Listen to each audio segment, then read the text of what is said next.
Testing. 1 million, 2 million, 3 million. That's working. Okay. I'd like to talk to you about your financial future, and I hope those figures become applicable to all of you as we go along. And I'd like to start by posing a problem for you. And incidentally, I'm just going to talk for a couple minutes, and we'll do Q&A, because what we want to do is talk about what's on your mind. But I'd like you to think about this for just a second. If, as we walked out of here today, I said I would like to buy 10% of your financial future, I was going to write you a check today, and from this day forth, you were going to give me 10% of everything you earned. How much would you want to charge me for that? I'm going to buy 1/10 of you. And I may take the low bid, incidentally, so be careful what you write down. Well, I think if you thought about that a little while, you can contemplate that for a few minutes. You know, you're going to get a check from me today, and you can do anything you want with the money, but from this day forth, you have to give me 10% of what you earn. I think it would be very foolish of you, any of you, if you asked for less than, say, $50,000. Now, it's going to be a few years before you're out earning money, and so I've got a few years of dead money there. But then I would start getting this royalty on you as you went along. So I really think that if you thought about it, most of you would want a fair amount more than that, and I think you'd be right. Fortunately, I didn't make this deal with anybody when I started out, so nobody's got a 10% royalty on me. But I think that $50,000 would sort of be the absolute minimum. And if you think about that, that means that right today, you are worth $500,000, because if 10% of you is worth $50,000 in cash today, your potential is worth a minimum on a 100% basis of $500,000. That is the big financial asset you've got. It's way more important what you do with that $500,000 asset that you own today than whether you decide to buy stocks or bonds, or whether you put your money in a mutual fund or pick your own stocks or anything of that sort. The biggest financial asset that you have going for you by miles is the value of your own earning power over the years. So that's really what you should focus on. If you're focusing on your financial future, that means you should focus on you. Because whether your 10% is worth $50,000 or $100,000 or $300,000, which would be $500,000 or $1 million or $3 million for all of you, whether it turns out to be one or the other is really dependent in a very large part on what you do in the next few years. All of you in this room have the brains to do extremely well in life. You've all got the energy to do extremely well in life, and then the question is, how do you apply it? If you've got a 200 horsepower motor, do you get 200 horsepower out of it? Do you get your full potential, or do you get 100 horsepower or 50 horsepower? Now, there's two things that can hold you back in getting the full horsepower out of your engine, whatever it may be. All of you have big enough engines. And one of those is a lack of education, but that probably isn't going to happen to very many people in this room. If you did have a lack of education, if you didn't have a chance to get a decent education in life, it wouldn't make any difference what that potential was, because you'd never unlock it. But the second most important thing, and equally as important, is in terms of the habits that you develop, in terms of what you do with yourself. When we hire people, we look for three qualities. We look for integrity, we look for intelligence, and we look for energy.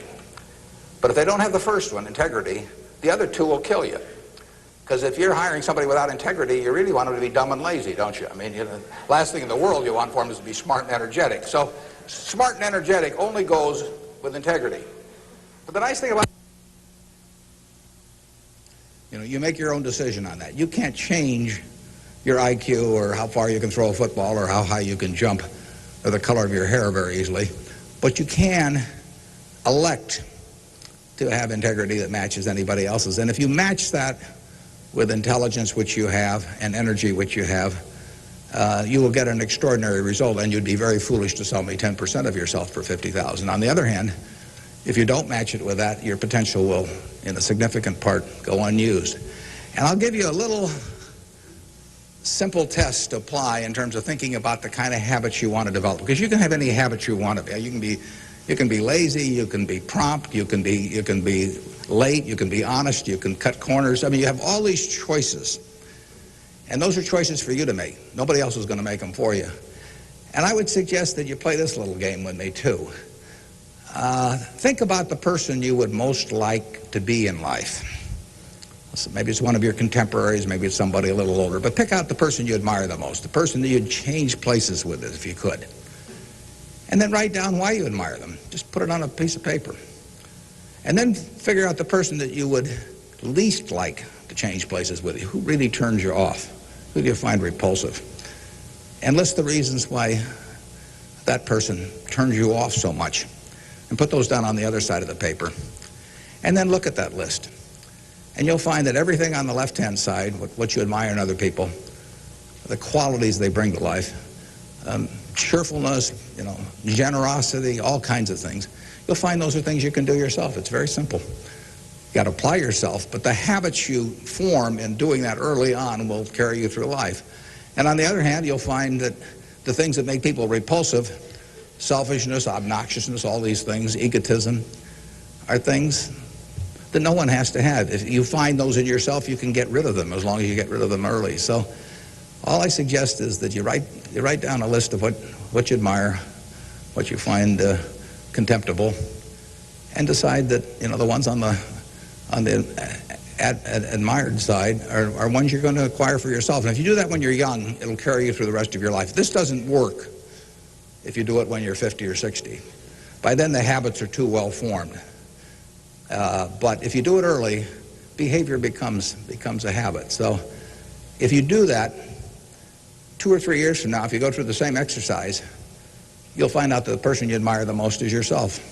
That can be a little dangerous under some circumstances, but it's not a bad thing. I mean, you want to be somebody you like, and you don't want to be somebody that you dislike. And form those habits early.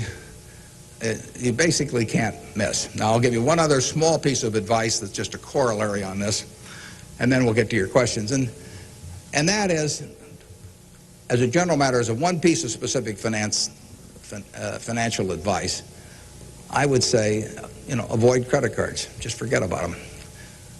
We're in various businesses that issue credit cards. The American public loves credit cards. But if you start revolving debt on credit cards, you're going to be paying 18 or 20%. And you can't make progress in your financial life going around borrowing money at 18 or 20%.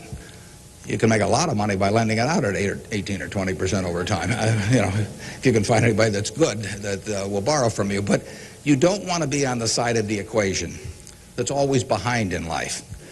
I was lucky. I'd saved about $10,000 by the time I got out of school. That $10,000 was really worth millions I might have earned later on, because after you get a family and everything, the expenses roll in. But those were my tools to work with, but it was only because I was ahead of the game.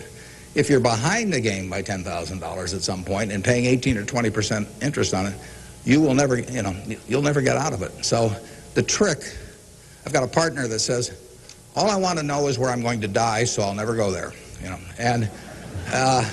And that's true in financial matters as well. You want to figure out where you don't want to be ahead of time and avoid that. And I get about a dozen letters a day from people who are having terrible problems.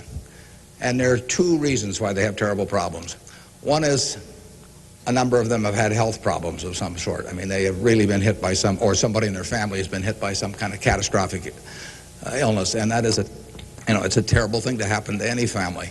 And they run up bills they can't pay, and really only society can solve that one in terms of protecting people against that. That's just plain bad luck. But the other one is from people who run up credit card debt, and they're facing bankruptcy, or they've been through bankruptcy once before, and they owe a whole bunch of money, and they can't even pay the interest, let alone pay any principal. And half of my letters come from people like that, and that problem is avoidable. Catastrophic illness is not, but credit card debt is something you bring on yourself, and it's way better, it's way easier to stay out of trouble than to get out of trouble financially. And I will guarantee you, if you run up big credit card debts, you will be in trouble probably the rest of your life in terms of your financial situation. On the other hand, if you get ahead of the game, even it's on a very modest scale, so that money is coming in from investing, and people owe you money or equities owe you ownership, you'll be way ahead of the game compared to paying it, always paying your creditors every month. So my advice to you is, if you can't pay for it, don't buy it, and get yourself in a position where you can pay for anything, and then we'll be glad to see you at Borsheim's or the Nebraska Furniture Market. Now let's have some questions. Do we have a mic out there that people can either go to or that travels around? And I can't necessarily see too well from we're going to have one mic on each side, so just raise your hand and wait for us to come to you. Okay, we have somebody up front who would like a mic. Anything that's on your mind, ask about. Don't be bashful. Yeah, how would you advise people who aren't necessarily going into a career field in which you would make a large base salary, such as like medicine or something like that, maybe performing arts or music? How would you advise us to keep up financially with the rest of the world? Well, it is true that a market system does not pay as well in some activities as might seem appropriate for the importance of those activities to society. Just take teaching, for example. I mean, teaching does not pay well. And what could be more important? I mean, you've got to be as interested in who the teachers of your children are as who your accountant is, or whatever, or who's winning the heavyweight title of the world, or that sort of thing. But it doesn't pay well, and it's a fundamental choice whether you're going to go into something. For many people, it'd be a fundamental choice whether you're going to go into something you love or something to try and make a lot of money. I think that generally it pays to go with what you love. I think that it's very hard to find people when they get to be my age who say that they've loved what they've done all their life and feel it was very worthwhile, but they're terribly sad they made that choice because they didn't make a lot of money. I don't think anybody's ever said that to me, that they wish they'd gone into something else where they were uncomfortable doing it or didn't enjoy it, didn't feel very productive, but made a lot of money. So I don't think you'll find that. So I would go to work. I would go to work in whatever turns you on.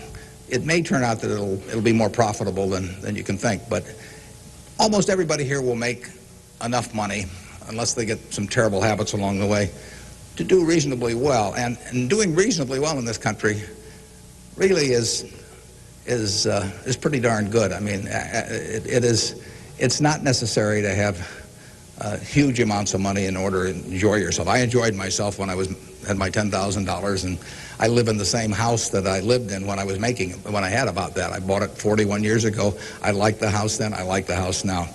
I mean, if you think about it, if you have a reasonable job, you'll be eating at McDonald's and I'll be eating at McDonald's. So we're at a push on food. I mean, in fact, I hope it's Dairy Queen, actually, and and if you come to Dairy Queen, you'll see me. And you can order anything on the menu I can order, and we both can afford it. You'll wear the same clothes I wear. I'll pay more for my suits, but as soon as I put them on, they look cheap on me. So we'll look about the same.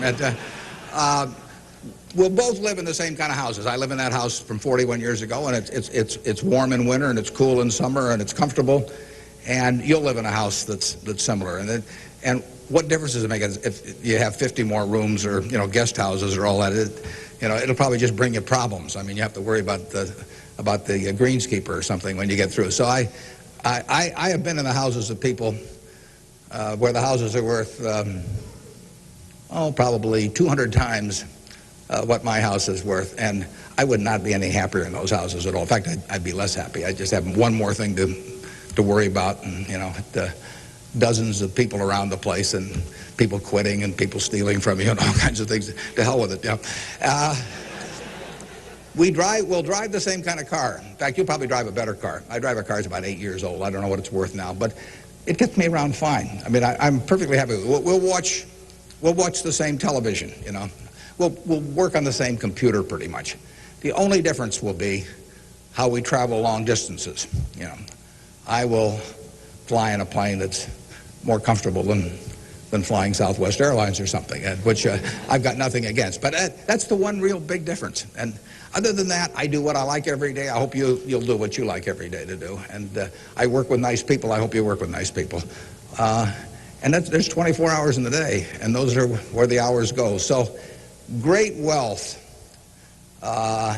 is the tiniest bit different in a real sense than having just a decent income. And to trade a decent income and something you love doing and something where you feel worthwhile doing it for huge wealth where you trade off a lot of your principles would be a terrible mistake.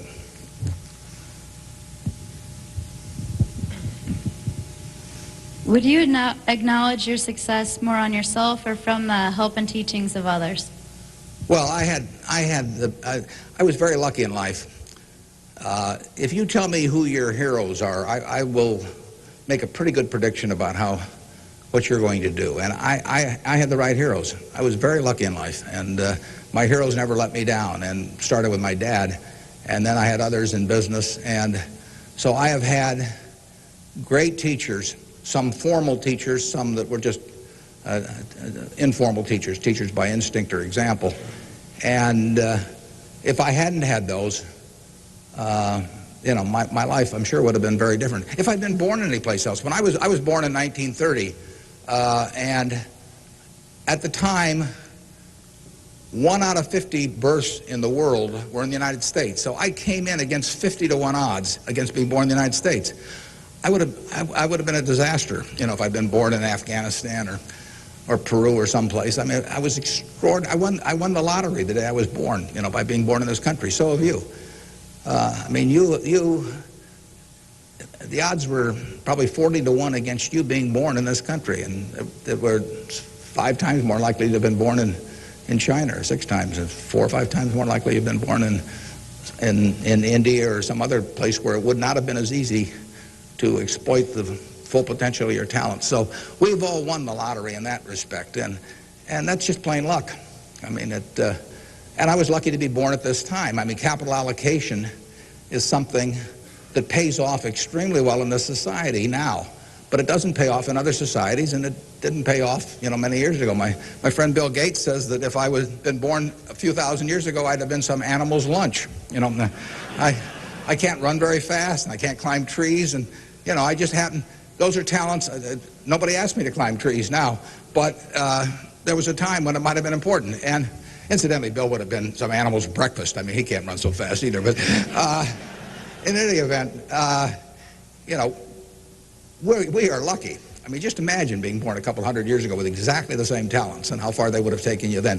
You know, the average person today lives so much better than the richest person lived 100 or 150 years ago. So I'm lucky in that respect. I was lucky to be born of terrific parents.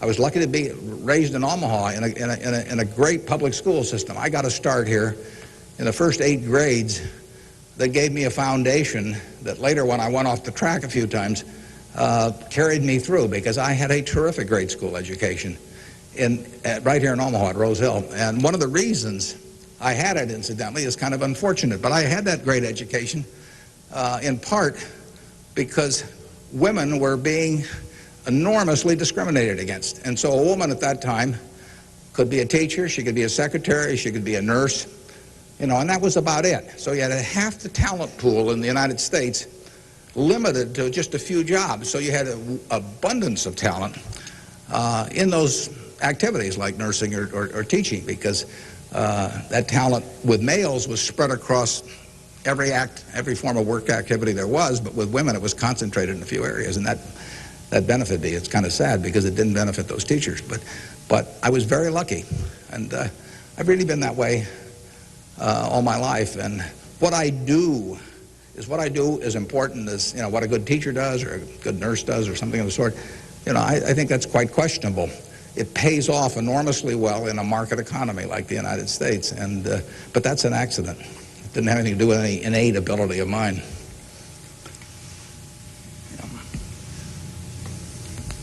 My name is Marina Tsed, and I attend Omaha Central High School. Good for you. Fine institution. Now, Mr. Buffett, technology has been a great factor in stimulating the world economy. What are your predictions for the future of the technology industry, and what is its future role in world economy and the United States economy? Yeah, well, there's no question it's turning the world upside down. It's done it somewhat already, but it will, it's just beginning, but it's moving very fast. I met Gates on July 15th, 1991. I was out there for a 4th of July celebration with a friend and who subsequently died, Meg Greenfield of the Washington Post, and she took us down to visit the Gates family. And he tried to educate me about high tech. And he'd had better luck with chimpanzees. I mean, I was really a disaster. But he's a good teacher. But one thing he told me was that at the time, he said, you've got this model in your head of the world, and your model has time and distance as very limiting factors. And he said, they aren't limiting factors anymore. He said, the cost of talking to somebody around the world or getting your message in front of somebody or publishing, he said, it's going to be zero, or so close to zero it doesn't make any difference. And, that was revolutionary. But it's happening already in a very, very big way. And it's just, 8 years later, and it's exploding. So high-tech information technology, whatever you want to call it, is changing the world, and it's going to change it in a very, very big way. And it'll change, that's one of the things I think about in businesses we buy. We announced the purchase yesterday of a furniture retailer in Boston, in the Boston area.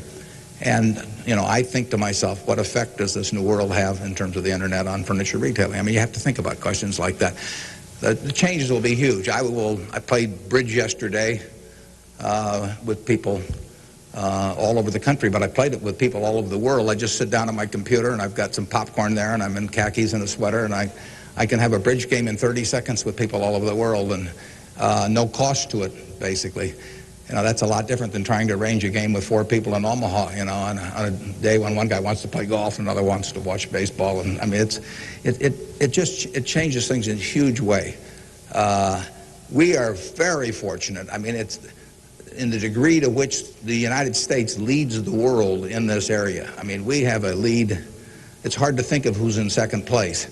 And 15 or so years ago, this country had an inferiority complex. It'd be hard for you to remember because you weren't old enough to be around then, but in the early 80s, we were wondering whether the Germans and the Japanese were going to own everything, and that they were going to make all the steel, and they were going to make all the cars and everything else, and the television sets, and we were going to flip hamburgers. That was the standard line.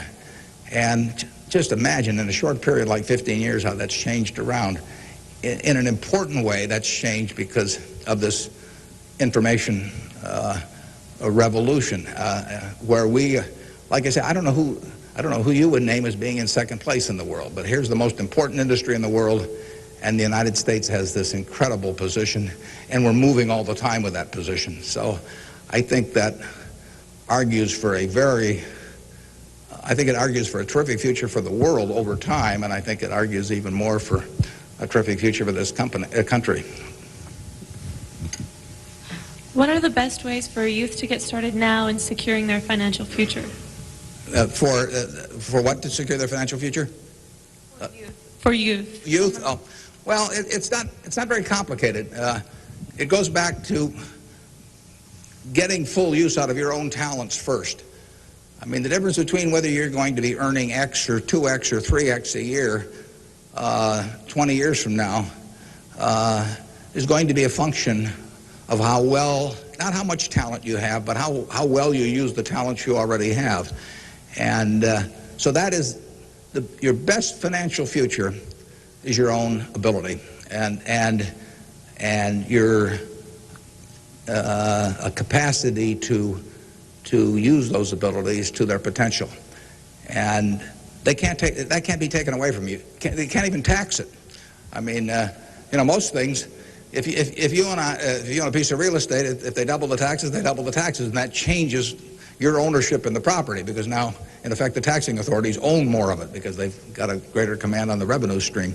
The same thing about almost any asset you have. But they don't tax what's in your head, and they don't tax your ability to start performing when you get to work in the morning and finish in the evening to your potential. One of the things that amazes me is how people who really do perform well just sort of jump out at you once you're running a business. When I got out of school, I thought, everybody would behave that way, but they don't. Most people sort of go through life in a sleepwalk, and if you don't, you will stand out. So the biggest thing for your financial future is yourself. Now, beyond that, it is always being ahead of the game rather than getting behind the game. It's saving a little, no matter how you do it. I mean, I delivered papers, I worked at Penny's, I sold golf balls, I had a pinball machine around. I did a lot of things that enabled me to accumulate about $10,000 by the time I got out of school. 10,000 doesn't go as far now as it did then, but having anything so that you're ahead of the game and not getting behind the game is enormously important. I mean, just, if you're going to run a 100-yard dash against a bunch of people in life, if you can figure it out so that when the gun goes off, you're 10 or 15 yards ahead instead of 10 or 15 yards behind, it's going to make an enormous difference in how that race comes out. So having some net resources doesn't make much difference whether they're in stocks or bonds, in my view, but and not having debt when that gun goes off when you get out of school is a huge plus over being behind the game. And it may come from delivering a paper out in the morning, it may come from part-time work someplace, but put aside a few dollars for yourself so that when the time comes and you enter the workforce, you're ahead of the game and not behind. And then once you get there, don't get behind by buying a whole lot of things that you figure you're going to pay for someday while you're paying 20% interest in between. Students, if you could please say your name and school when you ask a question. Yeah, it's hard for me to see even where the microphone is, but I can.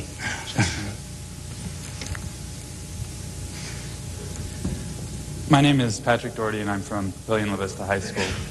I was wondering, with the increasing costs of education today, what can students do to deal with their debts once they're out of college? Well, that's a tough one. I mean, I guess I'd pay it off as fast as I could, and I would incur as little debt as possible before that time came. And I would say this, in my experience in business, there is very little difference, if any, between a very high-priced business education and what's available for a lot less money. So I went to the University of Nebraska at Lincoln my last year in college. I went to Wharton for a couple of years before that. I learned just as much at the University of Nebraska as I did at Wharton. And there's nothing against Wharton. I mean, it's just we had a very good school here. I had some terrific professors at Lincoln. And so I would not assume that if I was paying a few $1,000s for an education here in the state, for example, versus paying huge amounts elsewhere, that it was going to make a lot of difference. A lot of the education, you need to be prodded in the right direction, but an awful lot of it is self-taught. I mean, Andrew Carnegie did a wonderful thing in this country in terms of libraries, and I used to spend a lot of time at libraries. I even got locked in at the University of Omaha, what was then the University of Omaha, and I couldn't get out for hours. And one night I got so entranced with what I was reading. But there's all kinds of information available now with the internet. It's so much easier than it was then. So it's out there to be taken, and it isn't necessary to pay $30,000 or $35,000 a year to go to some big name school to get the education at all.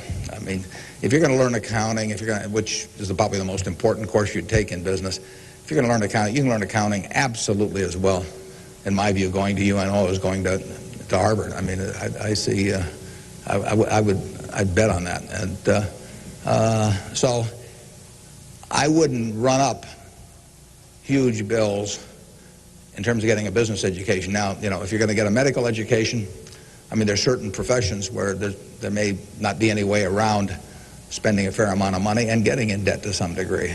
You've got to make that decision yourself, but I'd certainly try to minimize it. And And I would have it figured out how I would handle that debt in, say, a 5-year period after I got out of school, or I would think twice about incurring it. There's a question up here, if we can bring a microphone. My name is Kyle Clark. I'm here representing the Omaha Youth Advisory Council. What advice would you have for a forming nonprofit organization? For forming a nonprofit organization? Well, I've always tried to avoid forming nonprofit organizations. Well, that would depend entirely on what I wanted to accomplish. I mean, it'd be one thing if it was a hospital. It could be another thing. There's so many types of it. So you've got to get people that are experienced and involved in an entity like that. And but it depends so much on the objective you're working at. Yeah, no, I promised this young lady here microphone for a long time. Hi, my name is Kara Harbert, and I attend Millard West High School. And I understand that you're very civically involved, and I was wondering how important of a quality you think that is for an individual in life and why. Yeah, well, I wouldn't say that I am that. I mean, I do certain civic things. I think your model as a citizen, for example, in Omaha would be Walter Scott. I mean, he is far more civically involved than I am, and incidentally, his predecessor, Peter Kiewit, was too, but Walter's carried it to new heights. So I don't want to take on any mantle for that myself. I do some things. One of the problems I have is I love what I do so much that it sort of takes over. I mean, I'm like a guy that likes to play a lot of golf or something, except I like the business I'm in. But I've got a family that participates very actively. Some of my children work on almost anything that comes along in the civic area. And, in the end, people do what they want to do to quite a degree. And I think I've never talked to anybody that enjoyed working in civic activities that didn't feel where it was very worthwhile after they've done it. I mean, they built something, and participating in building something is always a lot of fun. And actually, you can have a good time. We have this golf tournament, for example, in September, and we raise some money for civic things, but everybody has a good time, so nobody's paying any price by doing it. I'm having a good time. The people who come are having a good time, and we get to show Omaha off to people. But you should be enjoying things you go along, and you will if you work in civic activities that interest you. And you can do the same thing in politics. I mean, if you find political ideas or politicians who particularly you identify with, you can get a lot of self-satisfaction out of working, and you're doing something worthwhile. So just follow your instincts on that. That'd be my recommendation.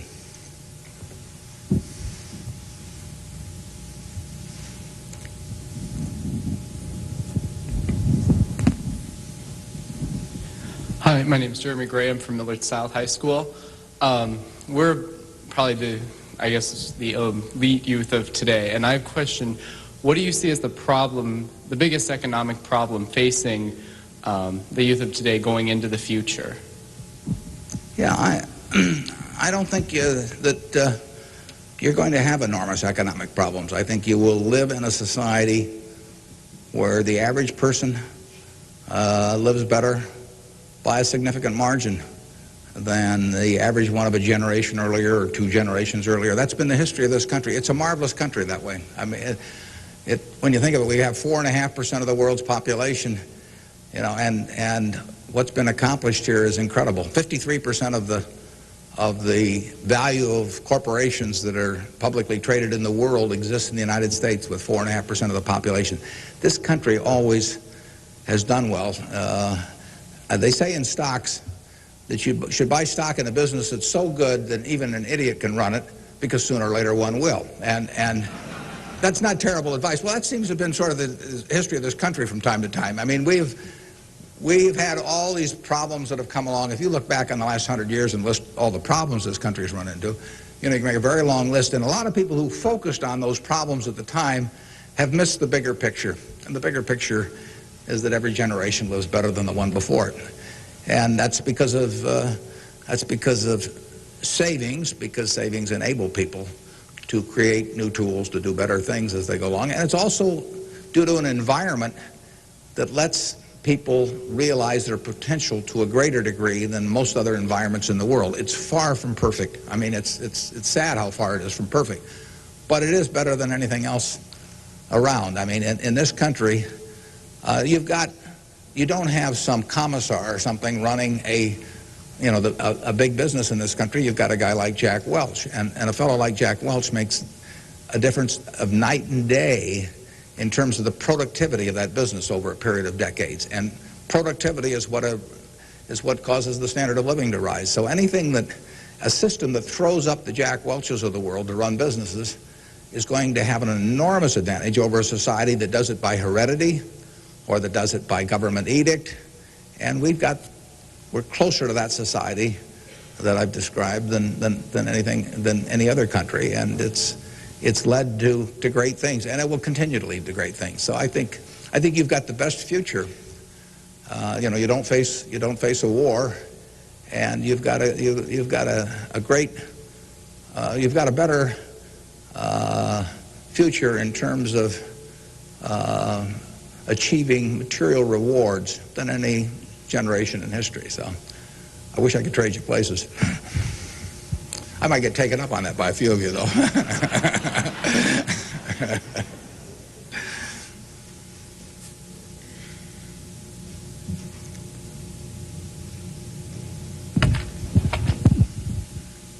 Hi, I'm Ryan Wilkins from Millard West High School, and I was wondering if you could speak for Mr. Gates, were afraid of the impact on Y2K on the economy, or specifically the stock market. Yeah, well, I'm glad you gave me a chance to bring in other people, because I'm the last guy in the world understanding about Y2K.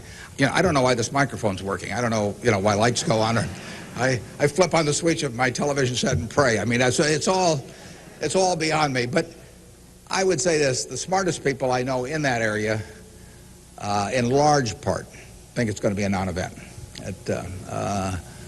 In this country. I can't speak for the rest of the world, but so I think you'll wake up on January 1st and find the world hasn't changed from December 31st. Now, I would say this: you might get a whole bunch of friends to write you checks for $1 billion on December 31st and then deposit them, and who knows what'll happen? You can't lose anything. I mean, all they do is bounce, and if the system gets fouled up, you might find a lot of money in your account. But I wouldn't count on it. We own a company called Executive Jet. We have about 1,400 or 1,500 customers who own pieces of airplanes with us, and so we've got 160 of their planes and some of our own flying around. It'll be very interesting to me to see what the advance people let us know ahead of time when they want to use it. It'll be very interesting to see how many sign up for January 1st at 12:01. But it wouldn't bother me to fly them in the least on January 1st or do anything else on January 1st. Ideally, I hope they're getting prepared to watch the Huskers play in the big game. I'm Jamie Solis from Twin Valley, and I was wondering, how do you decide what you invest your time and money in? Yeah, well, I like to find businesses that have good economics. Now, what are good economics? Well, good economics are a business that has some kind of a moat around it that makes its product or its service or its location or something a little more desirable to the customer than any other sort of comparable product. The number one candy bar in the last 30 or 40 years has been Snickers. People don't fool around with different candy bars. They fool around with different length dresses. They fool around, with all kinds of things. But they don't fool around with candy bars because they figure, they're going to go in and lay out 50 cents or whatever it is and put it in their mouth. And they're not going to, for 50 cents and putting it in your mouth, I mean, you're not going to say, I'll lay out 45 cents and put something else in my mouth. So you find that very stable. And we like businesses that we think we can figure out where they're going to be in 10 or 15 years. I don't know where the information technology businesses are going to be in 10 or 15 years. I know where Snickers bars are going to be in 10 or 15 years. They're going to be selling just about the way they do now. I know where Wrigley's gum is going to be in 10 or 15 years. There's not going to be a lot of innovation in chewing gum. The Internet's not going to cause people to quit chewing gum either. Gates may think so, but I don't think so.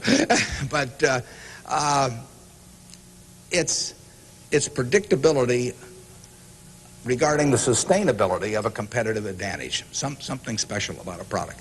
So we look for those kind of products, and then we look for people that are running the business that are honest and able. And, you know, it's easier to find people that are honest and able than it is to find businesses that are going to stay wonderful for a long period of time. There are a lot of businesses that looked like they were going to stay wonderful that really evaporated over time. But that's what we're looking for. And the nice thing about it is we don't have to find very many. If we find one a year, that's terrific. Because you don't need 100 or 1,000 great investment ideas to do well. You need a couple. And the discipline is the most important thing. We don't need brain power. We need discipline. You don't need 150 IQ to do what I do. Thank God. You know, you don't need 140. You don't need 135. You may need 115 or something like that. But you do need discipline. You have to wait until you see the fat pitch to swing at. Because investing is a no-called strike game. You know, if I were a baseball player and I only liked pitches 2 inches above my navel, you know, some guy could learn that and he could pitch me, you know, 3 or 4 inches below that, and I get called out on strikes because I never find a pitch I like. You can get called out on strikes in baseball. You have to swing at pitches that you don't even necessarily like, particularly after the count gets to 2 strikes. In business, you don't have to swing at anything. You can sit there and the paper says General Motors at 68, or it says General Electric at 115, or it says General Dynamics at 63. And if you don't like those prices, you don't have to swing. You can wait there day after day after day after day, and there are no called strikes.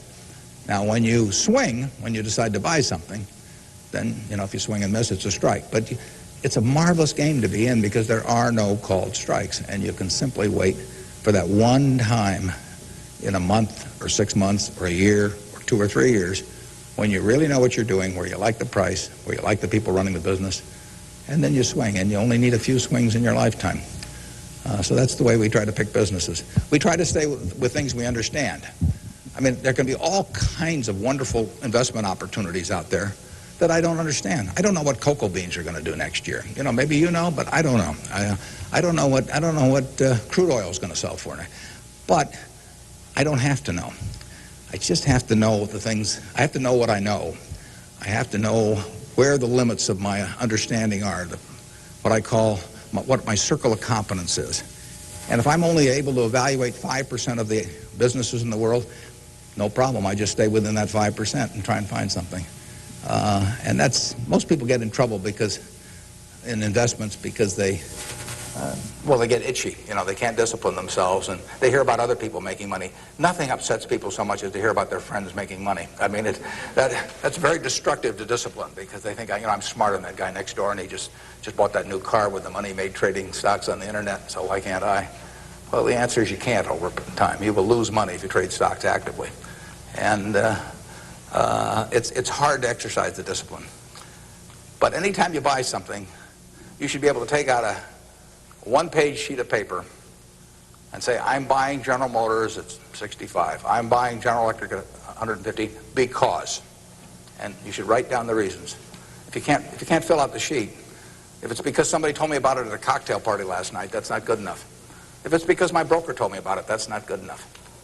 You know, it's you've got to have a reason for thinking that it makes an intelligent investment. You do the same thing if you're buying a farm or an apartment house. If you're buying a farm, you'd say, I'm buying this farm at $1,000 an acre because I think I can earn $60 an acre on it if corn sells at such and such and soybean sells at such and such and yield is such and such. And you'd figure it out. That's the same reason you buy businesses. And when you buy stocks, you're buying a little piece of a business. And that's probably the most important thing to remember in investing is that when you are buying a stock, you're buying a little piece of the business. And if you are buying it at an attractive price for the business, for the whole business, you're going to make money. And if you aren't, you know, over time you won't make money.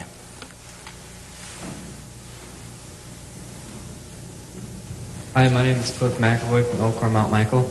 Reverend Jesse Jackson talked to us earlier. He seemed to believe that the moral standards of today's society will eventually affect us in business. How do you feel this will affect us as youth growing up in the United States? He said the moral standards will affect us how? Like moral decay in society today will affect us in business by how we feel and how we interact with other people? Well, I think very difficult to quantify moral standards over time. I mean, you know, you could pick out huge weaknesses at any given time in terms of how people or the country is behaving, and huge strengths. So I think it's enormously difficult to quantify. I think, by and large, we have made progress in what I would call institutionalized moral standards in this country. I mean, you know, in terms of slavery, in terms of I mean, the women couldn't vote, you know, a century ago. They were, half the country were second-class citizens in that respect, and they had much lesser rights in terms of inheritance and all kinds of things. The income tax didn't exist 100 years ago, so the idea of taxing people according to how much they benefited from society and their income didn't exist. So I think in terms of institutionalized moral standards, the country has made really quite significant progress in the last 100 years. I think, you know, there's an enormous distance to go. I think we're going in the right direction, maybe by fits and starts, but I think we're going in the right direction, and I think that you know, it will be a significant plus to everybody in this room if they live in a more moral society 40 years from now than a less moral. But I think the odds are that they will. I think the country moves in that direction. It's very difficult to do it, and all kinds of interests that work against it. But in the end, I think the American people want it. And you saw it in civil rights. I mean, it took television to dramatize what was going on, and people that weren't near it preferred not to think about it. But it got through to the conscience of the American people.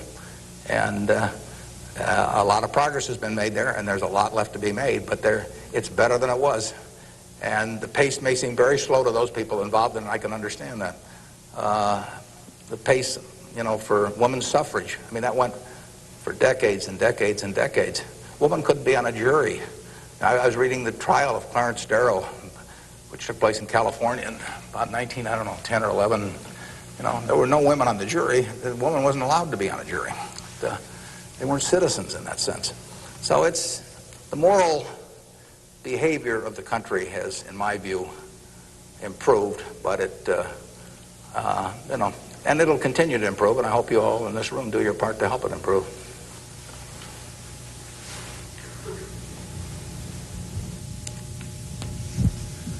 Hi, I'm Nick Jors from Central High, and I was wondering how, since the stock market's so high right now, if it'd be smart for us to get involved now or to wait till it goes down a little, or what? Yeah, I can't tell you whether or not to buy stocks now generally. I think it's important that you save money, you know, and whether you put it in the stock market or not, I don't think is terribly important. I think if you're interested in stocks, you should buy it, you know, and you've got a little capital, you should buy a few. I mean, I don't think there's any way of learning about them better than experiencing it. Doing it on paper isn't the same. I can guarantee you, if you lose money on paper or lose real money, it's a different experience. And so I think you'll learn more about yourself if you do it that way. I bought my first stock when I was 11. I was at Rose Hill at the time, and I bought 3 shares of City Service Preferred at 38, and it went down to 27, which is something I still remember, even though I was 11 at the time. And then it went up to 40, and I sold it. I made $5 on my 3 shares after commissions, and then it went to 200 and something. So, you know, I probably remember that a little better than if I'd been doing it on paper. And I fooled around doing a lot of things between about age 11 and 19 in the stock market. I did charts, I did all kinds of technical analysis, I read every book I could get on the subject, and I didn't do that well. I didn't do terrible, but I was really just floundering around. But that meant by the age of 19, when I read Ben Graham's book, I was at the University of Nebraska in Lincoln, I went and bought this book called The Intelligent Investor, just come out, and it had an enormous impact on me. Now, if I hadn't done, in the previous 8 years, if I hadn't been all over the lot, I'm not so sure that book would have had the same impact on me. I mean, by that time, I was prepared to read Ben Graham's book, which changed my life financially in an incredible way. I mean, I wouldn't be up here today if I hadn't read that book. But yeah, part of life is getting prepared so that when something does happen that's significant, you can grasp the significance of it and know what to do with it. And I would say that first 8 years of fooling around, even though it produced nothing financially to speak of, produced a lot in terms of getting my mind prepared for when I really did read something that made sense. So I was ready to accept it. And I actually went back and went to Columbia to study under Graham, and because of reading that book, and all kinds of things flowed out of it. So I would encourage you, if you're interested in the field, to do a few things. I'd still try and make it as intelligent as possible. I would try to stick with things, businesses I thought I understood. I'd still get out that sheet of paper and I'd write, I'm doing this because, and just test my reasoning. And then I'd go back and read it a year later and see whether what you thought would be true turned out to be true. So I would always check myself. I believe in grading myself on everything. You know, doctors have postmortems, and they do it because they learn from postmortems. In business, people don't like to do postmortems. When I can be on the board of a company, and they can owners building plants or buying companies, and they never want it 2 years later to run a check on how that decision turned out, because it can be unpleasant. But you learn from postmortems, and you don't want to learn. It's way better to learn from other people's mistakes than your own, but you got to learn from a few of your own too. And the time to do it is when you're young. We can do maybe one more, and then we wrap this up at one, do we? Or maybe two more. My name is Pete Walsh. I'm from Creighton Prep, and my question is, to what extent do you feel that the government, with the current policies of welfare and Social Security, is it financially competent and fiscally prepared for the future? Well, I think that the country as a whole is quite well prepared for the future. That doesn't mean I would adopt every policy they have, but I think we have an enormously rich society, and it'll get richer. Everyone isn't going to participate in that. Some won't participate because of physical disabilities, others because of mental disabilities, others because of shortcomings in the education they received when they were growing up, all kinds of reasons. We have a prosperous enough society to be able to take care of those people, and we should take care of them. And how we do it so that they feel most useful in life, and how we do it so that we continue to encourage people to be more productive themselves and all that. I mean, those are not easy questions, but that shouldn't take our eye off the ball of feeling we should do something about it. I pose this problem sometimes to people. I say, let's assume that it's 24 hours before you're born. And all of you can take this test, 24 hours before you're born. And a genie comes to you. And the genie says, what was your name again out there? Whatever, we'll call you Joe. And the genie says, Joe, says, you look pretty promising to me. I think you've got kind of a sense of fair play and a good mind. And so I'm going to let you have an extraordinary opportunity. I'm going to let you design the world into which you're going to be born in 24 hours. It's yours. You pick out the political rules, you pick out the economic rules, you pick out the social rules, you design the world. And when you're born in 24 hours, you're going to be born into that world.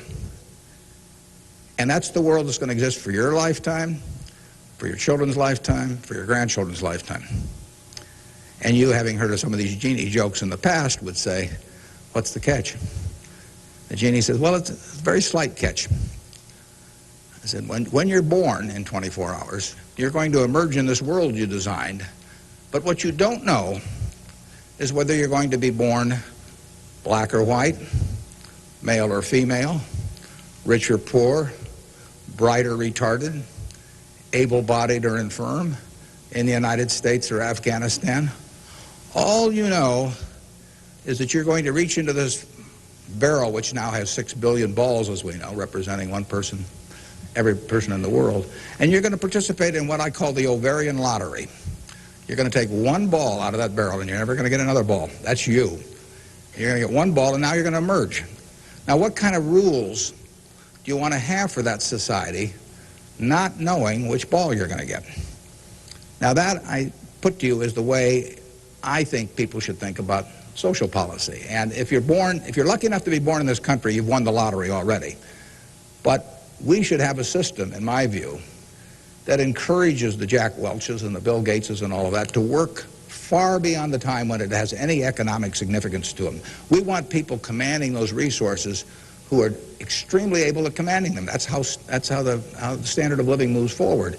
So we should want, Tom Osborne coaching in Nebraska. We should want Bill Gates designing software, and we don't want to mix up those two. We don't want to get Bill coaching in Nebraska.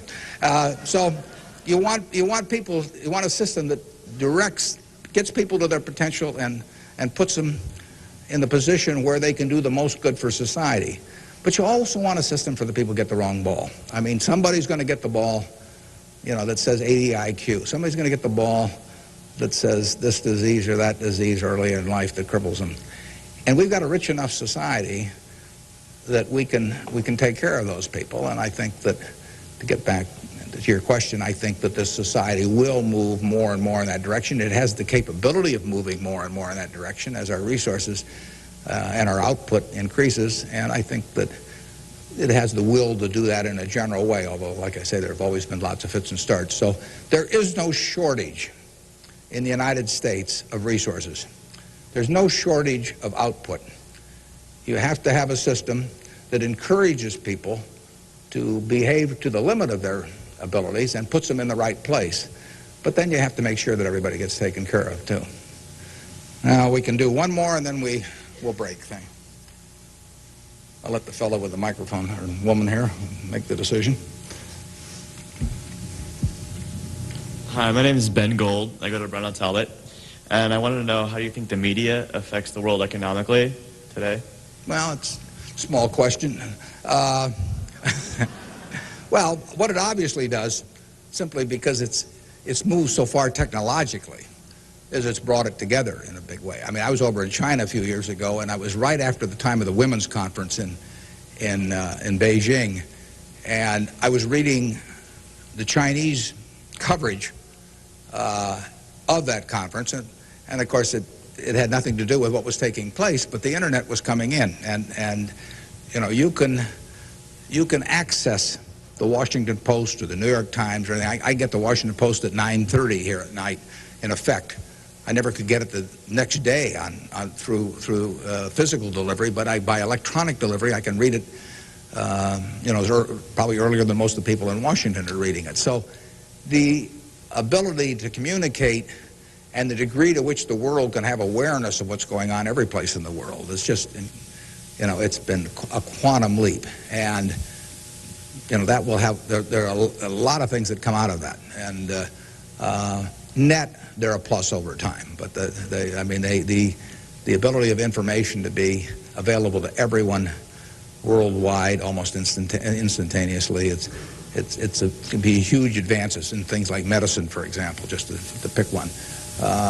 So it's a net plus. It has a big effect, and the definition of media has now been expanded enormously. I mean, there were 3 television networks in the early 1960s, and that was it. There were 3 highways information traveled electronically, and if the 3 pieces of information were I Love Lucy, and something else, those were the 3 choices of information or entertainment that you had for tens and tens of millions of people sitting there looking at a tube. Now it's unlimited, and that's only, 3 or so decades. So it's just exploded, and it'll continue to explode. And net, I think it's a plus. And I think it's 1 o'clock. I want to thank you all. I wish you well. You're going to do terrific. Thanks.